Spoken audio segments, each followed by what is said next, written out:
Breaking news mga kabayan. Isang bagong pangalan ang biglang lumutang sa lumalawak na flood control scandal. Isang babaeng negosyante na may alias na Madam L. Isang whistleblower ang nagulat na siya ay may papel sa proseso ng bidding na tinawag nilang casting director sa kanilang version ng pangyayari sa proyekto.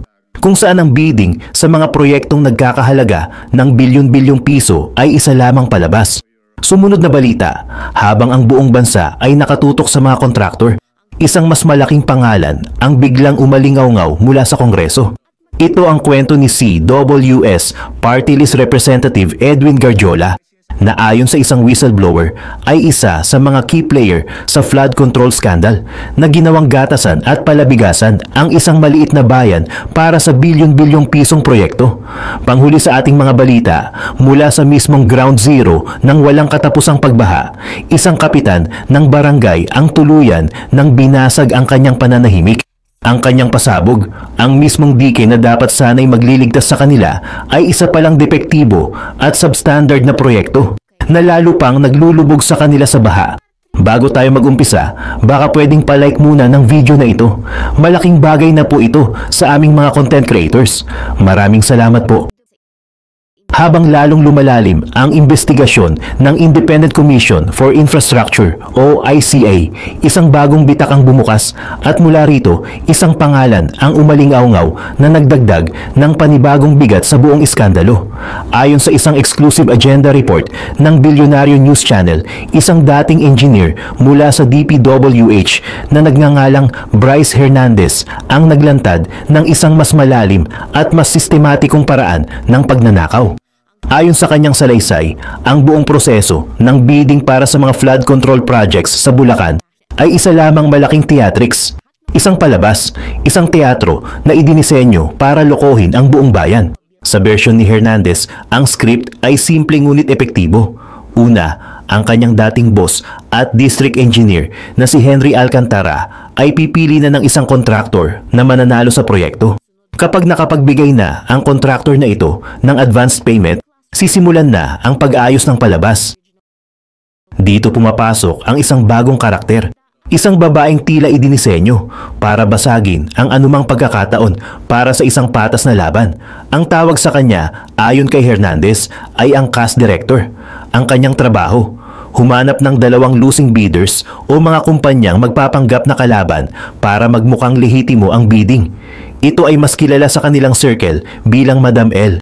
Pero hindi lang impluensya ang kanyang papel. Ito ay may katumbas na presyo. Inilantad ni Hernandez sinasabing may bahagi sa proyekto na ginagamit para sa mga hindi formal na bayad, ayon sa ulat ng whistleblower. Ang 6% na ito ay may malinaw na hati. 4% ay mapupunta sa Bulacan 1st District Engineering Office bilang bayad umano sa paggarantiya na makakapasa sila sa post-qualification. Ang natitirang 2% ay para mismo kay Madam L. Para maging malinaw, kung ang isang proyekto ay nagkakahalaga ng 100 milyong piso, isang malinis na 2 milyong piso ang direktang mapupunta sa bulsa ng casting director. At dito na ibinagsak ni Hernandez ang isa pang pasabog. Sa kanyang pagharap sa Senado, walang takot niyang ibinunyag na ang kabulukang ito ay hindi lamang nangyayari sa mga flood control projects. Tinanong siya ng senador kung ang lahat ng proyekto na mula sa kanila ay substandard. Ang kanyang sagot ay diretsahan at walang pag-aalinlangan. Opo, Your Honor, kasi lahat daw ng mga ito ay may obligasyon na kailangan itago. Lahat, hindi lang flood control, maging mga gusali, kalsada at mga classroom. Lahat ay substandard dahil ang perang dapat sanay para sa semento, bakal at tamang materyales ay pinaghahati-hatian na ng mga buwaya sa gobyerno. Ngunit sino nga ba talaga si Madam L? Ayon sa report, ito ay hindi isang ordinaryong fixer. Siya ang CEO ng dalawang magkaibang kumpanya, ang Chris Marie Builders Construction at ang LM Makeup and Skincare. Isang negosyante na sabay gumagalaw sa negosyo ng semento at ng kolorete. Kasama na rin ang kanyang pangalan sa listahan ng Department of Justice ng mga individual na posibleng makasuhan. Sa kanyang mga social media posts at interviews, ipinapakita niya ang isang imahe ng tagumpay. Isang babaeng galing sa humble beginnings na natutong umasenso. Mahilig siya sa mga mamahaling modified vehicles. Nakipag-joint venture pa siya sa Vega Cosmetics sa Thailand at naging sponsor pa umano ng 2 milyong piso sa isang sikat na reality show. Isang larawan ng isang lehitimong negosyante. Ngunit ang testimonya ni Hernandez ay nagpinta ng isang ibang-iba at mas madilim na larawan. Ang Bilyonaryo News Channel ay sinubukang kunin ang kanyang panig, ngunit ang kanyang mga linya ay hindi na makontak at ang kanyang mga social media accounts ay biglang naglaho na parang bula. Sa paglutang ng pangalan ni Madam L, lalong lumilinaw na ang flood control scandal ay hindi lamang gawa ng iilang opisyal. Ito ay isang malawak na network, isang sindikato na may mga casting director, mga aktor at isang script na paulit-ulit na ginagamit para nakawin ang pera na dapat sana'y magliligtas sa atin sa baha. Habang ang atensyon ng buong bansa ay nakatutok sa mag-asawang Diskaya at sa kanilang mga maanumalyang proyekto, isang mas malaki at mas nakakakilabot na anino ang unti-unting lumalabas mula sa likod ng entablado. Isang anino na matagal nang gumagalaw sa mundo ng politika at konstruksyon na ngayon ay itinuturong isa sa mga tunay na utak sa likod ng malawakang pagnanakaw. Ayon sa isang exclusive report ng Bilyonaryo News Channel, isang dating alkalde ang walang takot na nagsalita at naglantad ng isang pangalan na maaaring magpabago sa buong takbo ng investigasyon. Siya si dating mataas na kahoy, Batangas Mayor J. Manalo Ilagan. Sa isang eksklusibong panayam, binitiwan niya ang isang pasabog. Natatawa lang ako. Pag sinasabing si Diskaya ay mayroong itong sasakyan, ganito kayaman si Diskaya. Si Diskaya, ganito lang si Diskaya kumpara sa kayamanan ng Garjola. Ang tinutukoy niya, si Construction Worker Solidarity o CWS Party List Representative Edwin Garjola. Ayon kay Ilagan, may mga pahayag na tumutukoy kay Garjola bilang isang mahalagang tao sa mga proyekto sa DPWH at sa Kongreso ayon sa ilang mga ulat. At dito na ibinunyag ni Ilagan ang isang modus na tila idinisenyo para sa perpektong krimen. Ang maliit na bayan ng mataas na kahoy na mayroon lamang 20,000 botante at 16 na barangay ay ginagawa umanong palabigasan o bagsakan ng mga proyekto. Para sa year 2025 pa lang, isang nakakalulang 3 bilyong piso na pondo ang ibinagsak sa bayang ito. Isang halagang hindi ka panipaniwala para sa isang napakaliit na lugar. Isang malinaw na hudyat ayon kay Ilagan na mayroong mali. Ngunit ang pinakamatinding revelasyon ay ang network ng mga kumpanya na nakapalibot mismo sa kongresista. Ayon sa ulat, may 5 kumpanya na nakapangalan sa pamilya Garjola. 3 sa mga ito ay may AAA license mula sa Philippine Contractors Accreditation Board, ang pinakamataas na lisensya na nagpapahintulot sa kanila na kumuha ng bilyon-bilyong pisong kontrata. Una, ang New Wington Builders na nakapangalan sa kanyang sister-in-law. Ikalawa, ang Sang Construction na nakapangalan sa kanyang anak. At ikatlo, ang Laurel Development Corporation na nakapangalan sa kanyang kapatid at kasalukuyang vice-alkalde ng Mataas na Kahoy. Ang 3 kumpanyang ito mula nang maupo si Garjola sa Kongreso ay nakakuha na ng 30.1 billion pesos na halaga ng kontrata mula sa DPWH. Isang nakakagimbal na halaga. Bagamat iginigiit ni Garjola na wala na siyang financial interest sa mga ito, marami ang nagtataka. At tila hindi lang ito sa Batangas nangyayari. Isang dating mataas na opisyal ng gobyerno ang lumapit din sa Bilyonaryo News Channel at nagkumpirma sa lawak ng kapangyarihan ng kongresista. Ayon sa kanya, personal siyang kinausap ni Garjola at inalok na mag-request ng kahit anong proyekto.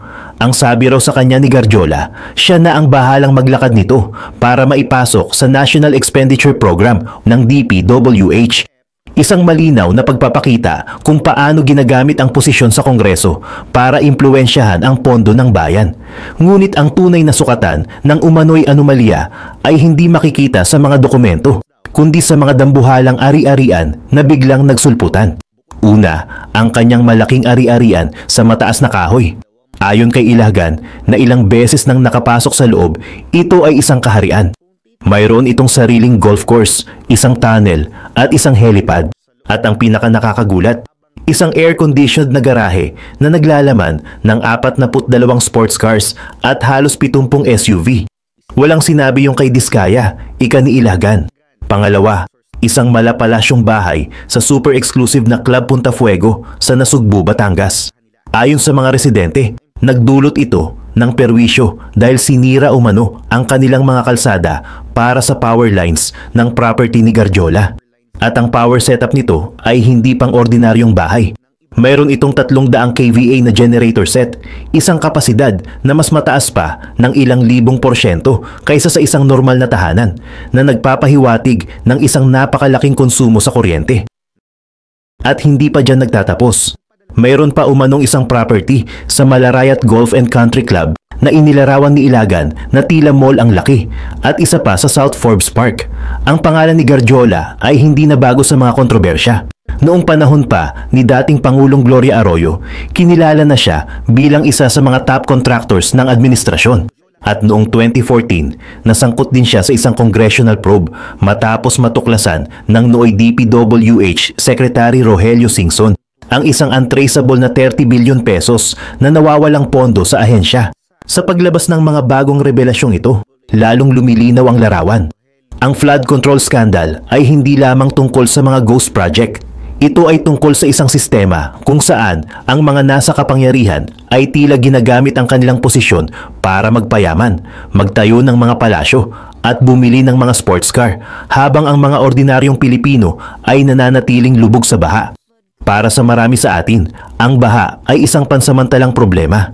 Isang abala na lilipas din kapag tumila na ang ulan. Ngunit sa bayan ng Kalumpit, Bulacan, ito ay isang habambuhay na sentensya.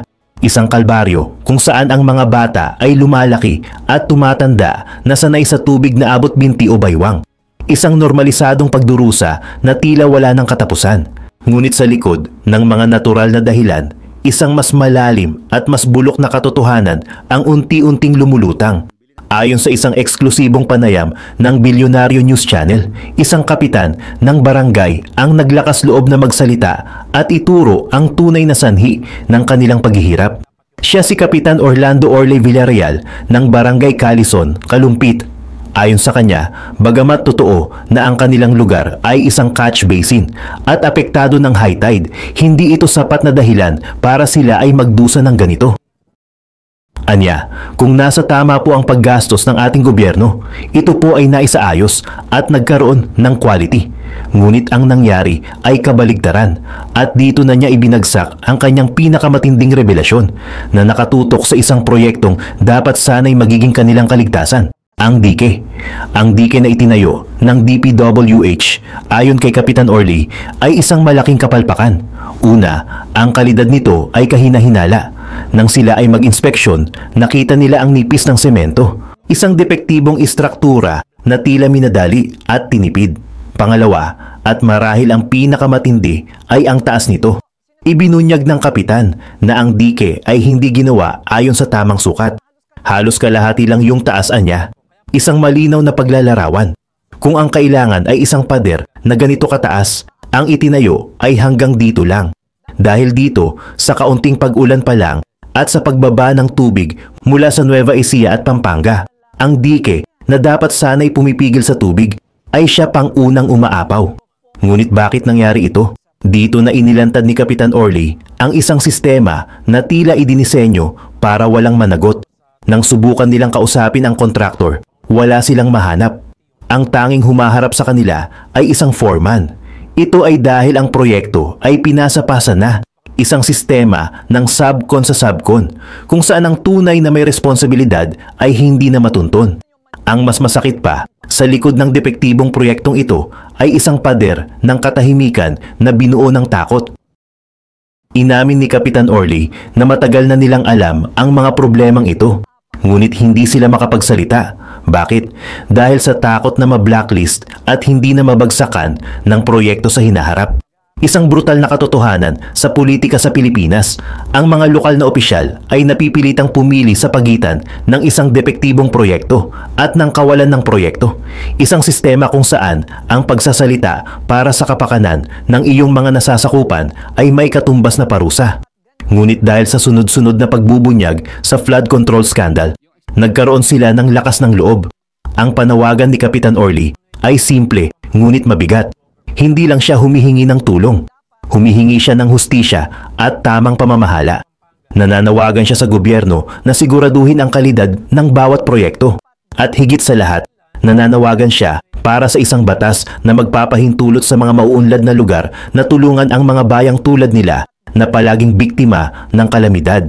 Dahil sa kasalukuyang sistema, ang kanilang kakarampot na pondo ay hindi kailanman sasapat para labanan ang isang problemang dulot ng mas malaking kapabayaan. Ang kwento ni Kapitan Orly ay hindi lamang kwento ng Kalumpit, Bulacan. Ito ang kwento ng maraming komunidad sa Pilipinas na biktima ng mga substandard na proyekto. Ang tanong ngayon, sa gitna ng ingay ng malalaking pangalan sa Kongreso at sa DPWH, papakinggan ba ang sigaw ng isang maliit na kapitan mula sa isang bayang matagal ng lubog sa baha? Sa lahat ng mga kabi-kabilang issue na ito, iisa lang ang malinaw. Ang tunay na dilubyo ay hindi ulan, kundi korupsyon. Habang ang tubig ay umaapaw sa mga lansangan ng Bulacan, ang bilyon-bilyong pisong pondo ay patuloy na umaagos sa bulsa ng iilan. Mula sa casting director na si Madam L hanggang sa kongresistang si Garjola at sa mga proyektong dapat sanay proteksyon pero naging panganib, lumalabas na ang sistemang dapat magligtas sa atin ay siya mismong lumulunod sa bayan.